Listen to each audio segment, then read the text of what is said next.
नमस्कार। अब हम अध्ययन करेंगे कि हमें व्यक्तित्व के अंतर्गत किन किन मनोवैज्ञानिकों के सिद्धांतों का अध्ययन करना है। ज्यादातर मनोवैज्ञानिक आपके ऐसे हैं जो कई कैटेगरीज में एक साथ रखे जा सकते हैं, लेकिन हाँ, मुख्यतः जिस कैटेगरी में हमें किसी को तो रखना पड़ेगा तो उसका यहाँ पर आपको विवरण दिखने को मिल जाएगा।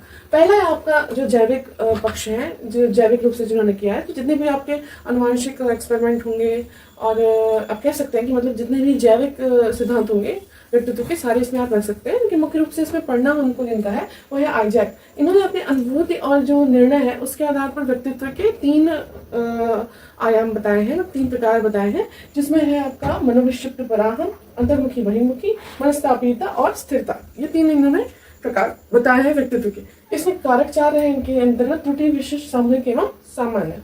इसमें इन्होंने एक जो नई चीज की बात की है कार्टिसोल की, वो एक जैसे तनाव हार्मोन्स है जो कि अंतर्मुखी में बहुत ज्यादा होता है और बहिर्मुखी में बहुत ही कम होता है। अगर शील गुण व अन्य सिद्धांतों के अंतर्गत रखें, जैसे स्टार्ट जहां से हुआ वहां से लेकर शील गुण तक आते हैं। आलपोर्ट की बात आती है शील गुण के लिए, लेकिन यहाँ पे हिप्पोक्रेटस इन्होंने पीला पित्त, काला पित्त, रक्त और कफ 4 प्रकार बताए हैं। रोस्टर ने प्रमस्तिष्कीय, पेशीय, आत्मसातीकरण, शवसी 4 प्रकार बताए हैं।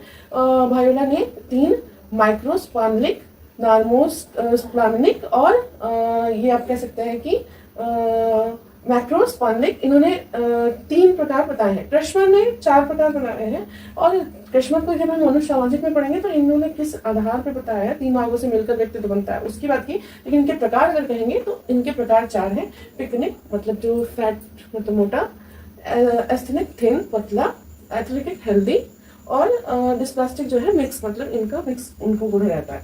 शेल्डन ने 3 प्रकार बताए: एंडोमॉर्फिक, मेसोमॉर्फिक, एक्टोमॉर्फिक।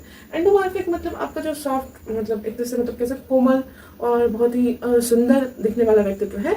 और यहाँ पे मेसोमॉर्फिक आपका स्ट्रॉन्ग, बलशाली और कार्य में निपुण व्यक्ति है। और जो एक्टोमॉर्फिक है ये आपका वीक और दुबला पतला ऐसा व्यक्तित्व इन्होंने रखा है। शारीरिक रूप से भी इन्होंने उसको कैटेगराइज किया है।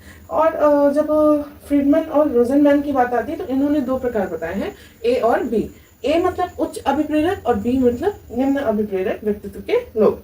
इस बार आपको पता है शिलगुण का नाम आता है तो आलपोर्ट, और व्यक्तित्व की परिभाषा भी आलपोर्ट की हम ज्यादातर याद करते हैं। तो आलपोर्ट ने 2 प्रकार के शिलगुण बताए हैं, सामान्य एवं व्यक्तिगत। इन्होंने 3 इसके आयाम बताए हैं, कार्डिनल, केंद्रीय और गौण, जिस जो अनुक्रिया होती है, लेकिन अगर शिलगुण कहेंगे तो इन्होंने सामान्य एवं व्यक्तिगत 2 प्रकार के शिलगुण को मुख्यतः बताया। इसके अंतर भी बहुत सारी चीजें हैं जिसको अगर पर्टिकुलर एक का अध्ययन करेंगे तो यहाँ पर देखेंगे। फिर हमारा जो व्यवहारवादी सिद्धांत आ गया व्यक्तित्व का, उसकी बात करेंगे तो उसमें स्किनर की बात आती है, लेकिन पूर्णतः व्यवहारवादी नहीं, लेकिन हाँ व्यवहारवादी सिद्धांत के अंतर्गत इनको रखा जा सकता है। तो इसमें पूर्व अनुमानित व्यवहार प्रक्रिया का पर्यावरण जो होता है उससे अंतर्क्रिया करती है, तो यहाँ पे व्यक्तित्व बनता है। पुरस्कार एवं दंड के अनुरूप भी व्यक्तित्व बनता है, जैसे उन्होंने पुनर्बलन से उसके व्यक्तित्व को चेंज करने का प्रयास किया। इसमें फिर वाटसन को रखेंगे तो आपको भी पता है कि वाटसन तो व्यवहारवादी है ही, और वाटसन ने यही कहा था कि मतलब आप मुझे 1 दर्जन बच्चे दो तो मैं आप जैसा चाहूंगा वैसा बना लूंगा। और इन्होंने मतलब ज्यादा मतलब मैक्सिमम इनका ये मानना था कि अगर पर्यावरण जैसा होता है व्यक्तित्व वैसा ही होता है। लेकिन इनके जो टर्म थे, कुछ 10 मुख्य कारक इन्होंने बताए थे, उसकी बात करें तो परोपकार, विश्वास, संवेदनशीलता, मदद, अभिव्यक्ति पॉजिटिव और निगेटिव दोनों हो सकती है, सुरक्षा, समस्या समाधान, आवश्यकता पूर्ति, ट्रांसपर्सनल जो आपका संबंध होता है मतलब अंतर व्यक्तित्व संबंध, और अस्तित्व घटना एवं उसकी आध्यात्मिक शक्ति। ये 10 इन्होंने कारक बताए। इसके बाद हॉस्टिंग को भी व्यवहार आदमी में रखा जाता है। मूर्त अमूर्त की बात कही थी इन्होंने, तो अमूर्त जो व्यवहार के तत्व थे उस पर इनका अध्ययन माना जा सकता है, पर कोई हाँ ऐसा डेफिनेट सिद्धांत इनका नहीं है, लेकिन हाँ इन्होंने प्रयोग अच्छा किया था। उसका थार्नाइक को हालांकि इसमें व्यवहारवादी में नहीं रखना था, मतलब काफी चीजें इनकी डिफर है, लेकिन हाँ इस मतलब ज्यादातर गुण इनके क्या है व्यवहारवादी से मिलते हैं। तो इसमें 3 प्रकार के थार्नाइक ने बताया, सूक्ष्म विचारक, प्रत्यक्ष एवं स्थूल। ये 3 प्रकार इन्होंने व्यक्तित्व के बताए। उसके बाद मनोसामाजिक में हमको एरिक्सन का अध्ययन करना होता है। एरिक्सन का डीप में अध्ययन करेंगे, शॉर्ट में यहाँ पे मैंने प्रयास किया आपको समझाने का। तो उन्होंने कहा व्यक्तित्व निर्माण के कई चरण होते हैं, हर चरण में व्यक्ति संघर्ष करता है और जितनी जो उसकी सफलता होती है वही उनके संघर्षों को कम करती है।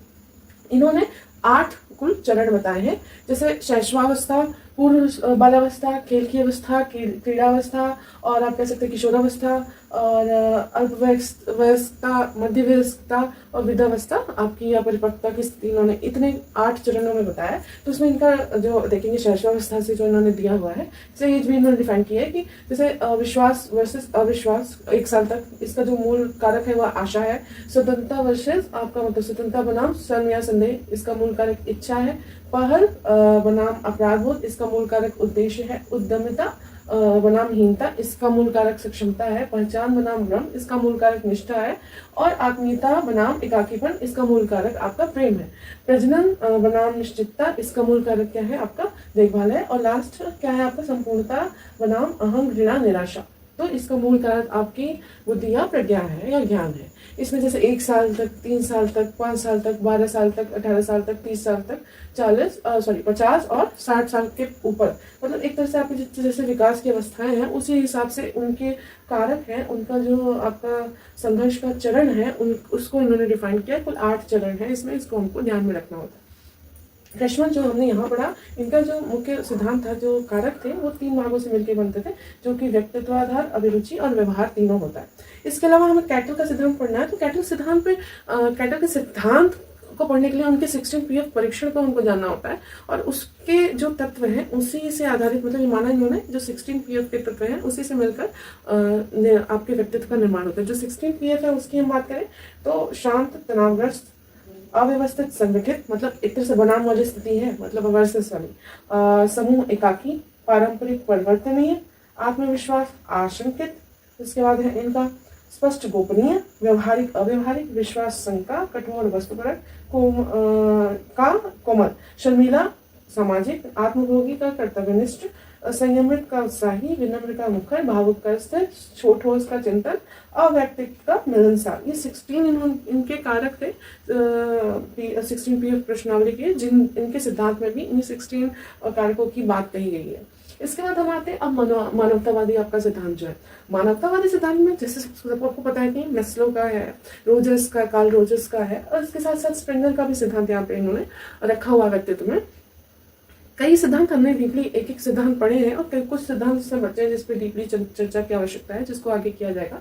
तो मानवतावाद सिद्धांत में जो होता है, एक तो होता है व्यक्ति की स्वतंत्र इच्छा, और दूसरा होता है व्यक्ति का अनुभव। तो वो अनुभव मतलब अनुभव कैसा, एक मतलब आपके ह्यूमन बिहेवियर की बात कही जाए, जब ह्यूमैनिटी को सबसे ज़्यादा सर्वोच्चता दी जाए, किसी उद्दीपक की बात न की जाए, किसी मतलब पुनर्बलन की बात न की जाए, बल्कि अब प्रेरणा की बात की जाए, जो आपके अंदर आपके वास्तविक प्रकृति से निकल के आता है, तब वो सिद्धांत मानवतावादी हो जाता है। मानवतावादी में आपको पता है कि नस्लों का सिद्धांत देखें तो उसमें उन्होंने 5 आपके चरण बताए थे। शारीरिक आवश्यकता, और दूसरा है आपका सुरक्षा की आवश्यकता, तीसरा प्रेम या सामाजिक आवश्यकता, और चौथा है आत्मविश्वास, और 5वां है आत्मसिद्धि। इसमें इन्होंने 2 प्रकार की आवश्यकताएं बताई, एक तो कमी की आवश्यकता और दूसरी वृद्धि की आवश्यकता। जो चीज़ आपकी निगेटिव है उसको कम करने की आवश्यकता है, और जो चीज़ आपकी पॉजिटिव है उसको बढ़ाने की आवश्यकता है। इसके साथ ही रोजर्स का भी आपको सिद्धांत पता है, इनका आत्म का सिद्धांत है। स्व क्या होता है, हमको वास्तविक स्व को जानना है, तो एक तो कंपैरिजन जो व्यक्तित्व होता है उसमें करते हैं कि आपका वास्तविक स्व क्या है वास्तव में, दूसरा एक आदर्श स्व कैसा होना चाहिए, और तीसरा जो आपने अपने प्रति छवि बना ली, तीनों का जो आपका कोलैप्स करेंगे तो आपका व्यक्तित्व बनता है। इसमें इन्होंने दृश्य से अलग अनुभव को संपूर्णता की बात की है। इनका मानना था कि जो बच्चा है उसमें अद्वितीय शक्तियाँ जन्म से ही, बस आपको उसको एक्सपीरियंस देना है और वो ऑटोमेटिक क्या करेगा, डेवलपमेंट उसका हो जाएगा। मानवतावादी में फिर आपको स्प्रेंगर का भी अध्ययन करना पड़ेगा। इनका जो सिद्धांत है वो 6 इसमें तत्व हैं, सैद्धांतिक, आर्थिक, सामाजिक, राजनीतिक, सौंदर्यात्मक और धार्मिक। इन 6 तत्वों से मिलकर व्यक्तित्व बनता है, और इनके ही गुणों अवगुणों के आधार पर आपका व्यक्तित्व इनके अनुसार निर्धारित होता है। मनोगतिकीय सिद्धांत आपको पता है, बहुत बार क्वेश्चन भी आ चुका है। फ्रायड का सिद्धांत है इदम अहम पराहम, ये इसके कारक हैं। उन्होंने मतलब इसको थोड़ा डीप में चर्चा करने की आवश्यकता है। तो इन्होंने जो मनुष्य शारीरिक आपकी मनोगतिकीय जो प्रक्रियाएं हैं, बचपन को ज़्यादा महत्व देते हुए उसमें जो उन्होंने अवस्थाएं बताई हैं, तो उसको यहाँ पर हमको देखना पड़ेगा। इसके अतिरिक्त हमको एडलर का सिद्धांत भी मनोगतिकी में रखना चाहिए, क्योंकि एडलर ने कुछ चीज़ों में फ्राइड का सपोर्ट भी किया था और इनका सिद्धांत भी मनोगतिकी सिद्धांत के अनुसार है। हालांकि एडलर ने भी कई तत्वों की बात कही थी, जैसा कि इसमें आपको दिखेगा वही चीज़ उनमें भी दिखेगी, जैसे आप कह सकते हैं व्यवहारिक, शंका, विश्वास। लेकिन मुख्य जो इनका 3 टर्म था उसकी बात करें तो जीवन क्रम की बात करी थी इन्होंने। जो बच्चे का मतलब प्रारंभिक जीवन है और जो जीवन क्रम चलता जाता है उसके अनुसार उसका व्यक्तित्व बनता है, उसकी जीवन शैली जैसी होती है उसके अनुसार। और साथ ही हीन भाव और शिष्टता इन्होंने नया टर्म जोड़ा था कि जो अंदर से जिस चीज़ के प्रति हीन भाव है या जो हमारी शिष्टता है, ये जो कारक होते हैं ये भी व्यक्तित्व को निर्मित करने के लिए बहुत ही महत्वपूर्ण है। एक आपका नया टर्म यहाँ पर दिखेगा, हो सकता है आप जानते भी हो, व्यवसायिक दृष्टि से अगर देखिए व्यक्तित्व तो हालैंड का यहाँ पे नाम आता है। हालैंड ने भी 6 प्रकार के व्यवसायिक आपके व्यक्तित्व की बात कही है। यथार्थवादी, रियलिस्टिक, खोजी, इंसाइट आपकी थ्योरीज जो ट्रेड्स है, कलात्मक, आर्ट, और सामाजिक, सोशल, उद्यमी आपका जो उद्यम मतलब आप एक तरह से कहते हैं कि उद्योगपति वाला जो ट्रेड है आप में, और पारंपरिक जो कल्चरल आपका पक्ष है, इन सबको मिलके आपका व्यवसायिक व्यक्तित्व निर्धारित होता है। इसके बाद भारतीय दर्शन के अनुसार देखें तो व्यक्तित्व को वैदिक में देखें तो 3 प्रकार का व्यक्तित्व बताया गया है। सत्य, रजतम, वो भी आपको पता है, सत्य एकदम प्योर, रज मिश्रित होता है तम और सत्य का, और जो तम है उसमें क्या होता है कि उसके जो एस्पेक्ट होते हैं उसमें क्रोध और कुछ मतलब निगेटिव पॉइंट्स रहते हैं। तो यहाँ पे आयुर्वेद की दृष्टि से देखें तो कफ, वात, पित्त 3 प्रकार के व्यक्तित्व होते हैं, जिसमें कफ की अधिकता होती है, उसकी नाड़ी कफ की होती है, और जो वात की अधिकता गैस जिसको ज़्यादा होती है वो वात, और पित्त जिसको ज़्यादा बनता है उसको पित्त की, वो भी नाड़ियों के अनुसार भी आदि, मध्य, अंत 3 प्रकार की नाड़ियां आयुर्वेद में होती हैं। अन्य सिद्धांत देखें तो विशिष्ट आपका एक सिद्धांत है, विशिष्ट जो योग्यता है या विशिष्ट पक्ष का जो सिद्धांत है वो भी हमको जानना होता है। एक ड्राइव का सिद्धांत है, तो ड्राइव का सिद्धांत में जैसे आपको अंतर होता है तो मिलर डुलार्ड का सिद्धांत उसमें माना जाता है। मिलर डुलार्ड ने क्या कहा, 3 सिद्धांत दिए हैं आपके, लगाव, सामाजिक अनुकरण और कुंठा आक्रामकता। और इन्होंने जो टर्म बताए हैं व्यक्तित्व के निर्माण के, संकेत है आपका, प्रतिक्रिया है, प्रेरणा है और पुरस्कार है। इसके अनुरूप ही आपकी अधिगम प्रक्रिया भी होती है और आपके व्यक्तित्व का पूरा संवर्धन भी होता है। संज्ञानात्मक जो सिद्धांत है उसमें देखिए तो आपकी टोपोलॉजी वाला सिद्धांत है, टोपोलॉजी का व्यक्तित्व का सिद्धांत। इसमें एन और एफ 2 होते हैं। एन आपका जो होता है सहज, और एफ जो होती है आपकी संवेदना। इनका जो मल्टीप्लिकेशन होता है वो आपका टोपोलॉजी सिद्धांत के अंतर्गत आता है। पंचकारक सिद्धांत जो सब चीज का निचोड़ है, इसको भी हमको अलग से पढ़ना ही पड़ेगा, लेकिन उस पंचकारक को आप जानते रहिए। अनुभवजन्य खुलापन, कर्तव्यनिष्ठता, बहिर्मुखता, अंतर्मुखता, सहमति, स्नायु विकृति या विक्षिप्तता, ये जो है 5 आपके कारक हैं व्यक्तित्व के, जो संपूर्ण रूप से माने जा सकते हैं, सब चीज का निचोड़ है। इसके अलावा ब्रूस बैनर का सिद्धांत भी कभी पूछता है, लेकिन व्यक्तित्व से संबंधित नहीं है, ये परिस्थिति से संबंधित है। तो जो आपका घटना मंडल होता है, सबसे अंदर व्यक्ति होता है, फिर व्यक्ति के बाहर जो होता है वो लघु मंडल होता है, उसके बाहर जब आप जाएंगे तो आपको मध्य मंडल, फिर बाह्य मंडल, फिर दीर्घ मंडल, और ये सारा मिलकर आपका घटना मंडल होता है। इस सिद्धांत को ब्रूस बैनर का जैव या कार्य परिस्थितिकी सिद्धांत कहते हैं। तो इतने सारे जो आपके मुख्य प्रकार हैं व्यक्तित्व के अलग अलग मनोवैज्ञानिकों के। इसके अलावा भी बहुत लोगों ने उसको डिफाइन किया, उसको भी हमको देखना है, और बहुत सारे प्रकार भी हैं, लेकिन इतने तो कम से कम आपको डीपली जानने ही चाहिए, ताकि आपका जो कोई भी क्वेश्चन है व्यक्तित्व का वो कहीं से भी गलत ना हो।